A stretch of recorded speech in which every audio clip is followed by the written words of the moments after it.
Le tout nouveau trade récap de la journée du 17 octobre 2025, donc petit SL aujourd'hui. En bien, on va voir ça ensemble, sûrement un peu précipité.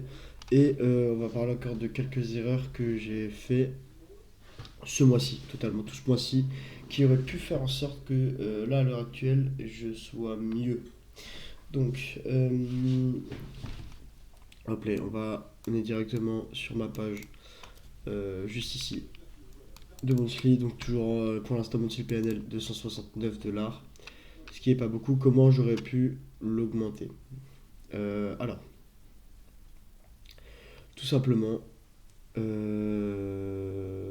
déjà, juste ici, en fait, ces trades-là, tous ces trades en fait que vous voyez là, là,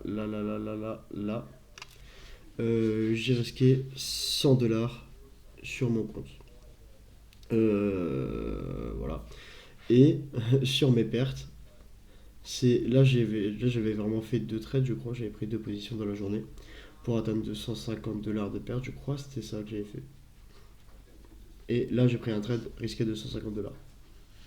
En fait, dans l'idée, c'est que vu que je risque, euh, j'ai pas toujours, enfin, vu que j'ai pas tous les jours le même risque, et des fois je le descends encore, et bah, quand je vais gagner, bah, je vais moins gagner.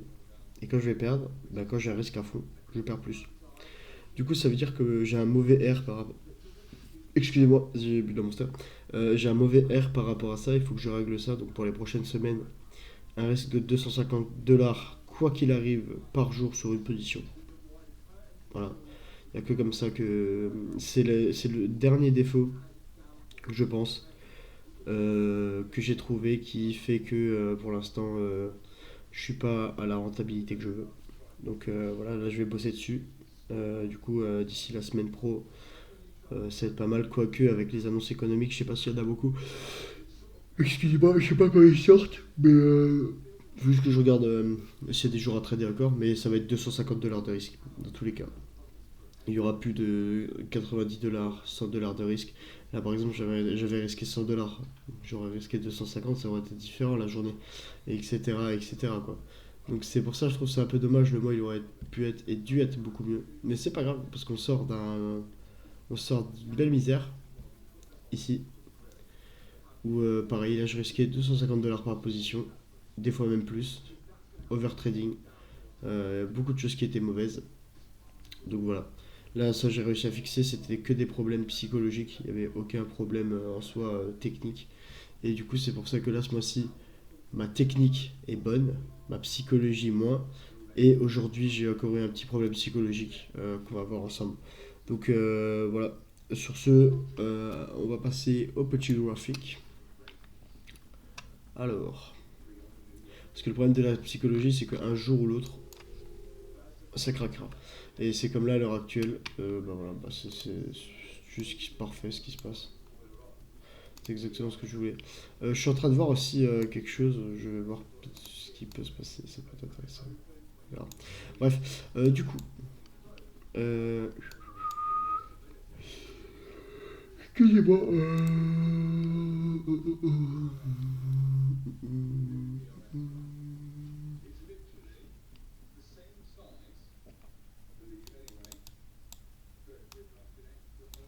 Ouais,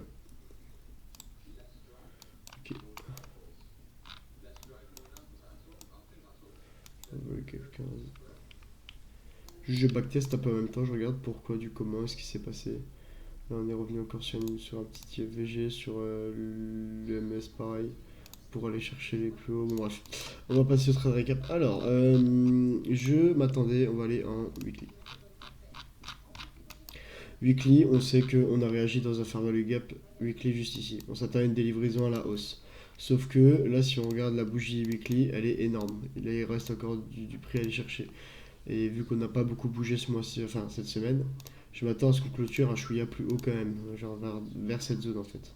Donc c'est pour ça que j'avais aussi une cible, même si c'est pas je dis une cible, mais c'est pas une sortie, c'est pas un TP que j'ai placé ici, c'est juste une cible où voilà, j'aimerais que le prix aille, se dirige vers là aujourd'hui. Euh, Ensuite, daily, on a fait quoi? Aujourd'hui, on a sweep des liquidités daily ici Et daily ici.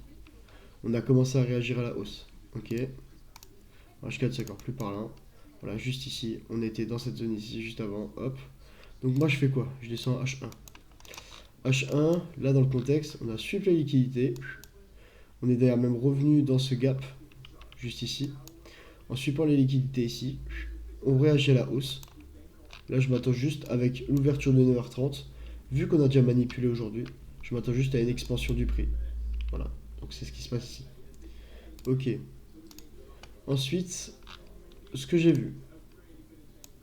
Moi ce que je voulais, c'était qu'on clôture en dessous d'un plus bas, enfin qu'on break une structure 15M. Donc au début j'avais celle-là comme target parce que celle-là n'existait pas. Sauf que ici, on la break juste ici sur cette zone. Voilà. Ok. Donc moi dans l'idée en fait, ici je me suis dit waouh, je vais prendre mon trade recap aussi parce que je backtest, je fais un peu les deux, je suis un peu mélangé. Voilà. Je m'attendais à une réaction dans la hausse dans ce fair value gap. On vient le toucher à 9h30, juste ici. Et là, je décale en une minute. Il n'y a pas beaucoup d'autres de plus. Une minute, voilà. Du coup, là, je sais que juste ici, on avait un plus bas 15M. Que je me suis dit qu'on avait peut-être plus besoin de toucher, sachant qu'on est dans un fair value gap 15M. Et là, je vois du coup que le prix, il vient réagir dans le fair value gap H1. On réagit à la hausse en shiftant toute la market. Mais en fait, en réalité, c'était une prise de liquidité qu'on avait ici. Voilà, fair value gap. Je suis rentré sur la réaction du fair value gap ici. Euh, ah ouais, je suis rentré. Ah, je pensais être rentré sur la bougie là, d'accord. Sur la réaction du fair value gap ici. Et du coup, SL par la manipulation. Et même ce mouvement, c'est très probable que c'est encore une manipulation qu'on vient faire pour aller prendre ces derniers équals qu'on vient de créer. Parce que je vois pas le prix, je vois pas le prix réagir comme ça à la hausse. Là, il n'y a rien de concret quoi. Donc, voilà. Mais ouais, du coup, dans l'idée, un peu dommage. Parce que du coup, là, j'ai pris. J'avais J'avais un scénario en tête précis que j'ai pas attendu. Et du coup, c'est pour ça que aujourd'hui je dis que ma psychologie était mauvaise. C'est parce que j'ai pas respecté le scénario que je m'étais fixé. Et je suis rentré sur une prise de tête parce qu'on était revenu dans un fair value gap M15 juste ici, qu'on était en train de bien réagir et que machin et que bidule. Donc voilà. Excusez-moi. Oh putain. Donc voilà, ça c'était une des raisons de pourquoi je voulais voir le prix monter ici. Avec une des livraisons à la hausse qu'on avait. Et pareil sur la manipulation qu'on avait vu H4. Du coup là je m'attendais juste à ce qu'on délivre aussi. Donc. Et là on est en train de réagir dans un petit OB. Juste ici. Ça aurait pu être une entrée ça aussi je pense. Je sais pas, en fait le prix me paraît trop bizarre parce qu'il a laissé des écoles. Donc c'est pour ça que là j'aurais même pas dû prendre de trade en fait. Là à l'heure actuelle j'aurais même pas dû placer cette position. Elle aurait pas dû avoir lieu. Donc du coup je suis rentré oui, sur la réaction et j'ai placé mon SL ici. Un peu pris par les circonstances parce que j'ai toujours l'habitude de prendre deux lots, de micro lots. Enfin oui des micros, oui des micros. Deux micro lots pourquoi? Parce que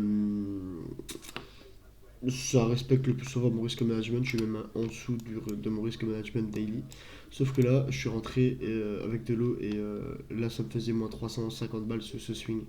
Donc du coup, j'ai dû remonter mon SL. Après, il y avait encore un order block ici, etc. Plus le fair value gap 15M qui était là. Donc c'était pas dégueulasse comme entrée en position. Mais voilà, pour l'instant, ce qui se passe de mon côté. Donc petit SL pour clôturer la semaine. Pour la prochaine semaine, respecter mon risque daily. Prendre toujours le même risque daily. Ça fera augmenter mes probas de rentabilité, tout simplement, comme j'ai expliqué avant. Et là, j'ai eu un petit problème de patience. Ça, c'est pas, voilà, je sais que c'est pas fiable à 100%. Hein, je suis humain, donc je fais des erreurs. En tout cas, pour le mois, il était vraiment pas mal. Pour l'instant, tout ce qui s'est passé ce mois-ci, c'était vraiment bien. Donc voilà, je vais pas trop m'inquiéter non plus là-dessus. Je suis désolé pour les bâillements. En tout cas, j'espère que le petit trade récap vous a plu. Donc voilà, hâte de voir la semaine prochaine. Cette semaine était compliquée. Juste là, on voit ça cette semaine. Donc ouais, assez compliqué cette semaine. On va voir ce que ça dit, on va voir ce que ça fait, mais voilà. Je m'en tire quand même bien pour pour une semaine comme ça. On a eu des super belles livraisons de prix. Aujourd'hui, je le comprends pas trop. Parce que d'accord, on a un fair value gap ici, mais là on a des équals à 0,25 points près. On a des équals ici. Donc c'est pour ça que ça me paraît un peu tiré de la tête. Mais bon, le prix il fait des choses. Donc s'il le fait, c'est qu'il y a quelque chose. En tout cas, c'est pour ça qu'on va voir fin de journée. Mais là, oui, il y a un écart de 0,25 points si on regarde bien. Je sais pas si c'est sur le Nasdaq ou sur l'ES. L'ES, on a une mini divergence entre les deux. Ah bah ouais. Ici, pareil, on a vraiment des équales ici. Ici, on a des équales sur le Nasdaq et sur l'ES. Ce plus bas, il est 0,25 points en dessous de ce plus bas. Donc voilà, petite précision. Donc, voilà, pour moi, on allait quand même venir manger cette zone, sachant que c'était dans un fair value gap H1 et tout. Donc, et on n'est pas venu, donc c'est pas grave. Mais voilà, en tout cas, mes targets, c'était donc cette zone de liquidité ici, TP1. Donc ça aurait été ici. Et dernière zone sous ce plus haut là, pas forcément celui-là, mais dans cette zone sur celui-ci. Si on vient faire des écoles avec cette zone, ben voilà, on est toujours bon. Je pense même que j'aurais dû prendre la fin de ce fair value gap ici comme zone. Donc voilà, on verra ce que ça dit de toute façon sur le moment. En tout cas, j'espère que le trade recap vous a plu. Voilà, on est là pour s'améliorer. Et on va faire ça bien. Je veux juste. Oh, on va me laisser faire ce que je veux faire. J'ai pas d'argent. Voilà, donc on verra ce que ça dit la semaine prochaine. En tout cas, la semaine prochaine, je pense qu'elle va être beaucoup plus jolie, sachant que je vais risquer les mêmes tailles, enfin, je vais prendre le même risque chaque jour, donc ça va être beaucoup plus joli, je pense, comme semaine en tout cas. Voilà, et sur ce, les gars, je vous fais des bisous. Je suis désolé, je suis explosé. De toute façon, vous voyez, de toute façon, je vous mens pas, hein, il y a tout mon balance, voilà, mon DMLL ici sur mon compte, hein. Je m'en tirerai jamais. Donc voilà, sur ce, les gars, je vous fais des bisous. On se voit la semaine prochaine pour le prochain récap. Bye bye.